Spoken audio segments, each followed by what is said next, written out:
can I say really? This is what I spent ages clearing for my clover lawn. And before I had a chance to plant it, we had a load of storms, and this is the result. It is absolutely covered in weeds. Now, I don't mind a few weeds. I love them with that. These, whatever they are, just get absolutely massive and take over the garden, and they are everywhere. So I thought I would try and drown them out with a covering. However, I think I've changed my mind. So I've put all this down, and it's starting to kill it up, to be fair. But this is a weed that I've left. It's absolutely lovely. So guys, I am blown away today by all the weeds in my garden, and I just can't believe how many there are. Every time I come out here, like, I am fully embracing the weed situation now. As you can see, an abundance of weeds.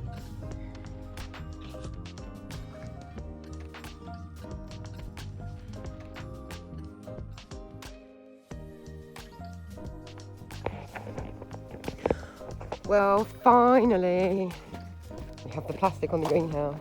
Woohoo! Yeah, it's not as perfect as I would have hoped with my OCD-ness. Darren's literally been having a fit of me freaking out about his little weeds. Oh, look, just it fucking sinks. Beep, beep, beep. This is... Oh, it's raining on me. So cool. Look, all of these. Oh shit. All of these are medicinal herbs. There's even a gutter cola in there. I'm so excited, I can't wait. Peyote. Who knew what that looked like? So cute.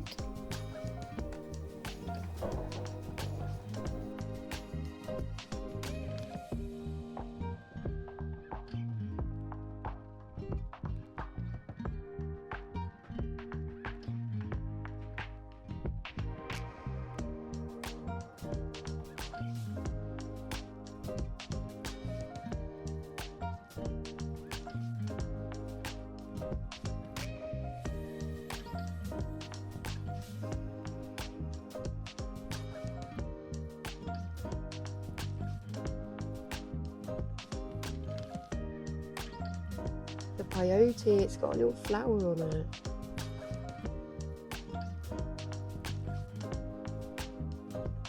Look at the size of this broccoli here. It's absolutely massive. Look how many hands I can fit on. 1, 2, 3, 4, 5, 6, 7, 8, 9, 10, 11 of my hands. It's absolutely humongous. When will it stop?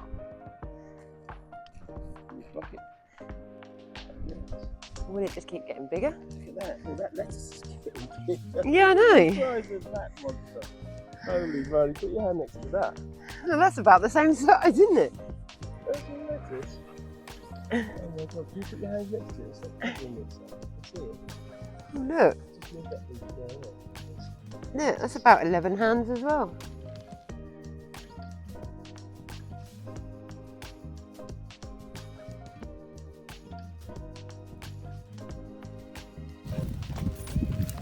Well, this machete doesn't seem very good.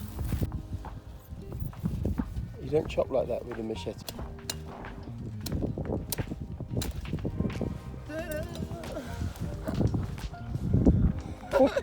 That's massive. Wow. It is humongous. So apparently it will continue to make little ones. Wow. This is a monster. I don't think I should be leaving them quite so long, but I mean, it's not flowered. This is 4 0.054 or something. Can't quite see, but it is basically 4 kilos. Ridiculous!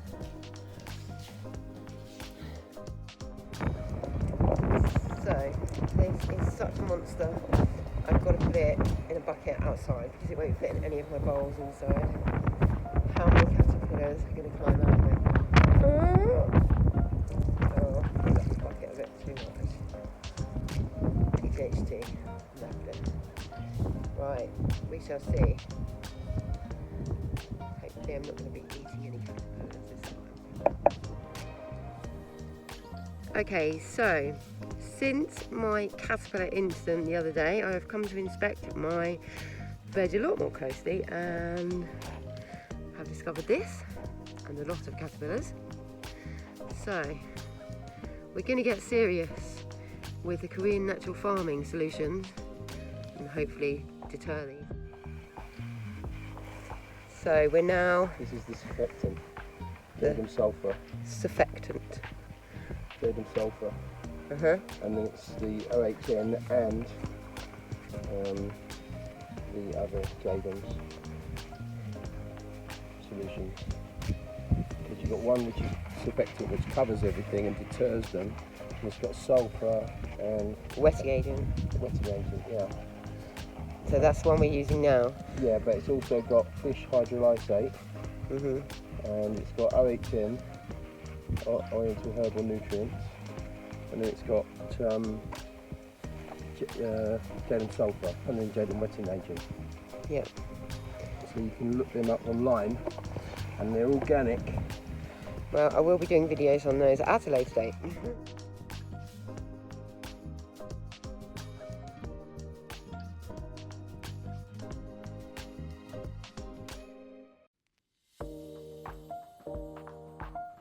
So guys, as we know, your success as a gardener is all down to the health of your soil, which then feeds your plants. And that largely depends on the microbes that are growing in it.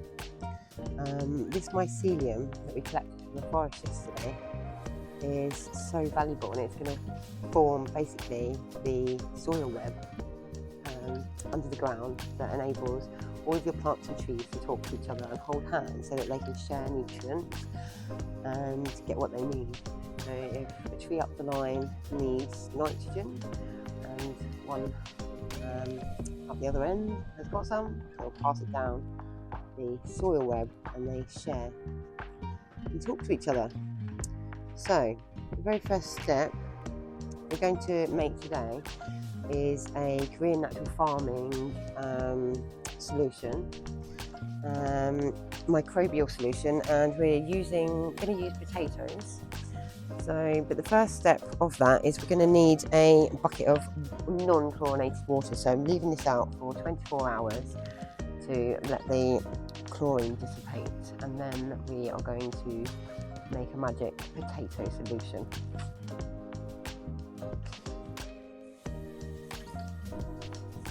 Hey guys, so today we are going to be making Korean natural farming technique, which utilises microbes that are already in soil, mostly in ancient forests under the old trees, leaf mold.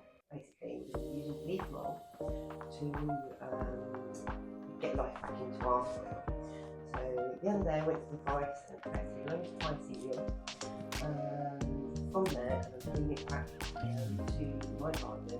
What I want to do is let that help me to build the soil back, so that my plants benefit from that.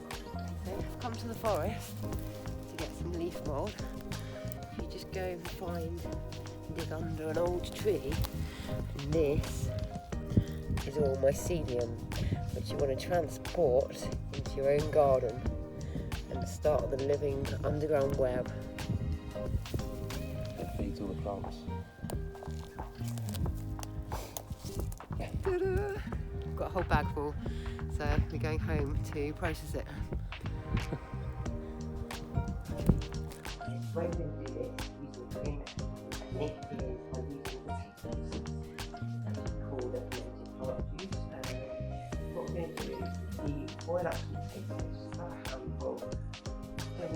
honestly, I've got some green potatoes here, so I'm going to use them. And what we'll do is boil it up for 20 minutes, and then water and all, we're going to blend that in a blender to make it a bit easier to break down. Then go and put it in some water with our microwave, and you'll see the magic. So, step one, we're going to boil this for 20 minutes, and then be back for the next step.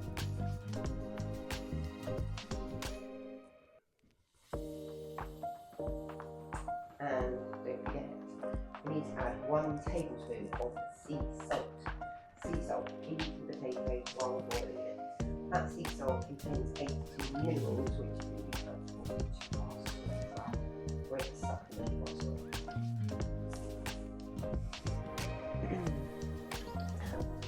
Right guys, as you can see, I'm in my garage. Basically, what I did yesterday for this plant juice is I put this bucket of water outside in the sun, and I've left it for 24 hours so that it gets rid of any chlorine. Now I brought this bucket inside, and I've got to get the temperature of this water up to 75 degrees Fahrenheit and kind of keep it there so that this ferments properly with the mycelium. Now, what they normally use is an aquarium heater, but I haven't got one.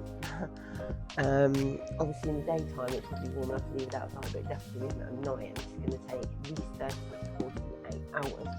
So what I've done, what my partner has actually geniusly set up for me, is I've got some of these plate warmer things.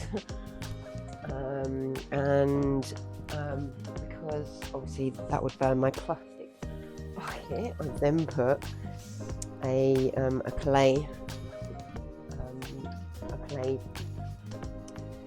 casserole dish over the top, and then put my plastic on the top. You know, however you can heat this, heat it.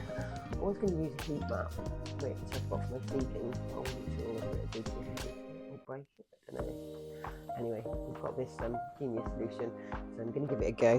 I am waiting for this water to heat up to 75 degrees Fahrenheit, and then I'm going to put my potato juice in there along with my seasoning. So watch the space for the next step.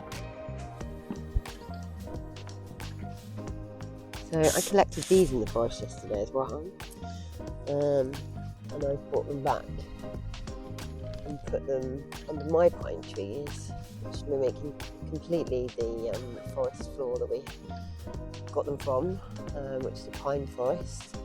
And I've got the same floor here, which is just dropped pine solutions, and hopefully in time I'll have all that mycelium.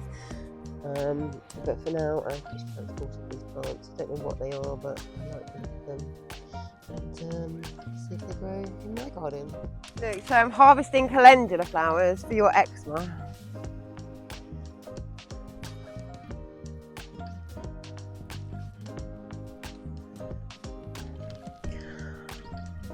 So I'm harvesting calendula flowers. Oh, I dropped it. Calendula flowers today, so that I can make a cream, nice calendula cream for my partner, because he's flared up with his eczema today. So how amazing is it that I can come out in the garden and make him some medicine on a Sunday when all the shops around here are shut.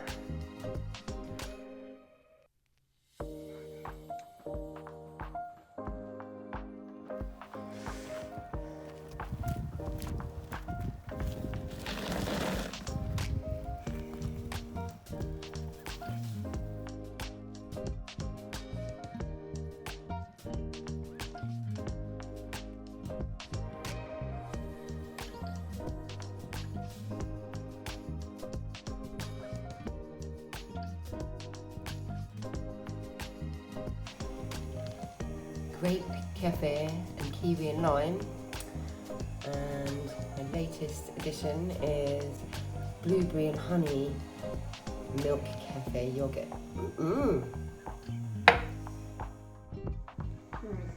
Well, my first try at keeping the onion shoots and replanting them until they go cooling down. I took the root off first. I know, I'm an idiot.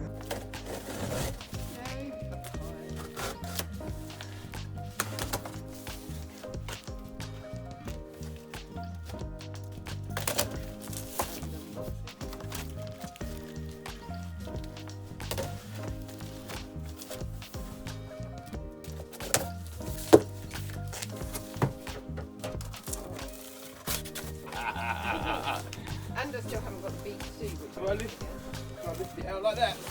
Yep. Move the box.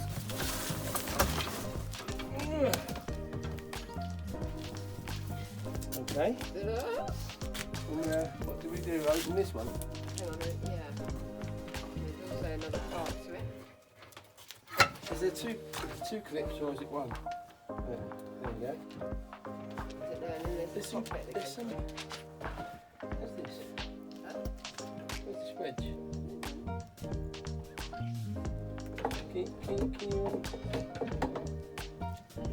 Can you find out what the wedge is for?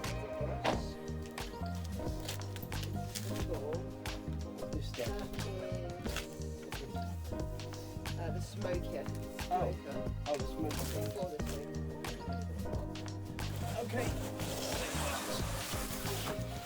Take the box, take the box, take the box, take the box, take the box. Yeah. Right, so this is shifted and looking a bit. It's looking a bit empty. No, it's not. It's just looking a bit twisted. Right. One. Put them in neatly. You want to make it there, shall I? Yeah. Oh, they have gaps. They have gaps, yes. Yes. The bees have to get in and out, don't they? Okay. Do the bees drink this vodka? No, they didn't. What about those boxes? Do they climb in those boxes? Are those boxes in your video? No, you are. Being stupid about boxes. Okay. Go on the bucket.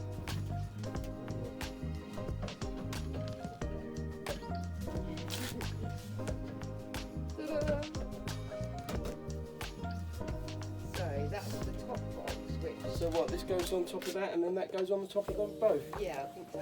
And so it's a stacking. So what's this wedge? Just to keep it together. How does this work then? That just sits on top of that one like that? I think so. Yeah? Yeah, and then that one goes on top. And this one's the one that we get the honey from, so that we don't have to disturb the main nest. Right. The main nest is all down here. But we can get more honey from Well, the you box. can, but it makes it easier apparently to have them from there. Right, so the bees have some food for themselves. We're not going to starve the bees then. Those are Okay. for going around your clothes. Oh, right, yeah. It's tighter. Okay. Are you going to check off the stuffs? Well, there's only three things, I don't need to check. Hold on, there's this, Yeah, and this, there's smoker. that, that, that, that, I know what they are. that, those, this. Okay. There you go. The smoker. Yeah. Yeah. Yeah. Oh, two of them. Smoking it. And there's your list of things.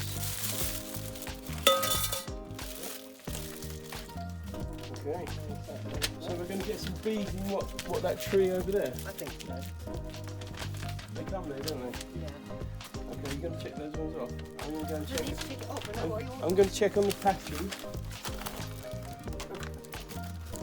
don't know how it works. Oh.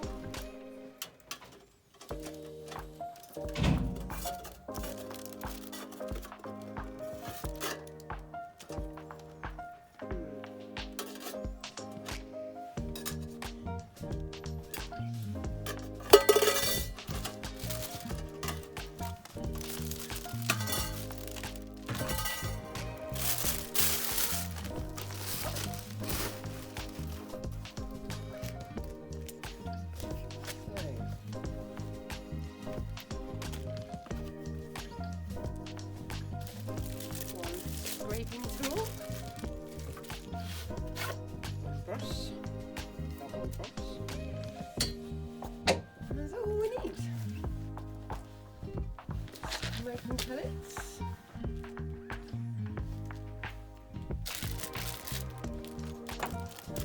Let's hold it closer, still to get the bee suit.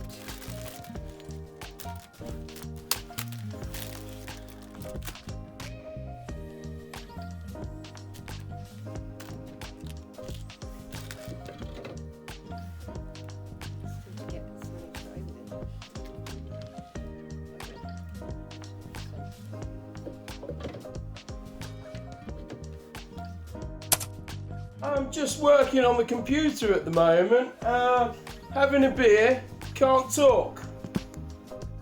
And it's planting day. We went into town the other day, which isn't a very regular occurrence. It's an hour away, but always try and get a couple of little bits of the garden when I go. So I've got lots of herbs here, flowers to plant today, and some veg. So actually managed to get some asparagus heads, which are a couple of years old, I hope, because they only produce on their third year, but I'm going to give them their own little permanent spot because they are perennial, so they'll just keep going. A fantastic thing to get in your food forest.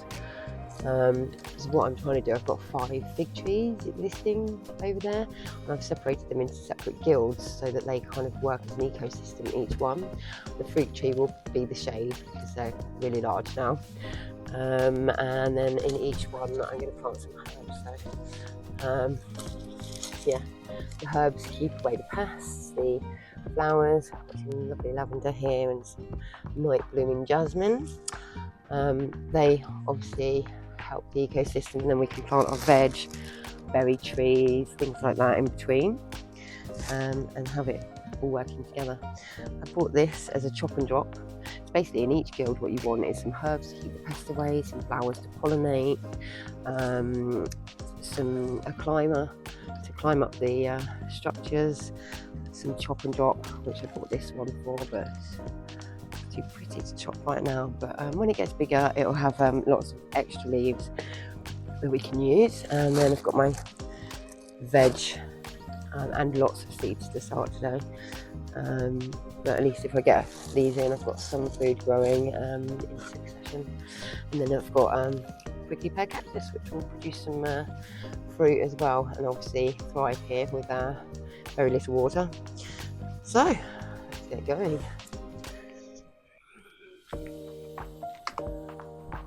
Going pro.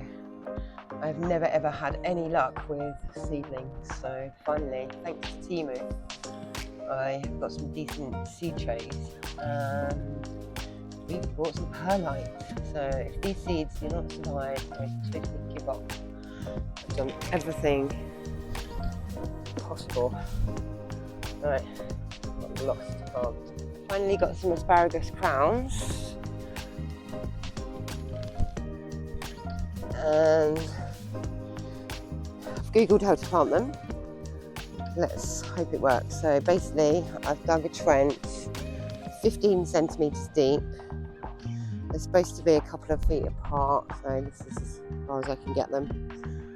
And then next I'm going to make a little mound inside this trench to place these on top of and spread them out so that their roots can go in each direction. And then I'll put some soil on the top, only a couple of inches to start with, even though they're 15 centimetres deep, and then apparently build them up so it prevents rot. So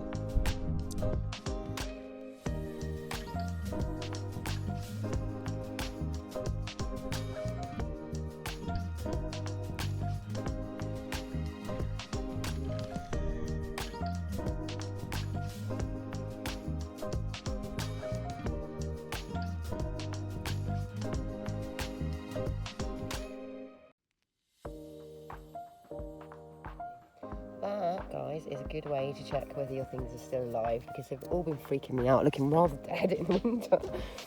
And if it wasn't for that chick that someone told me, I would be freaking out right now.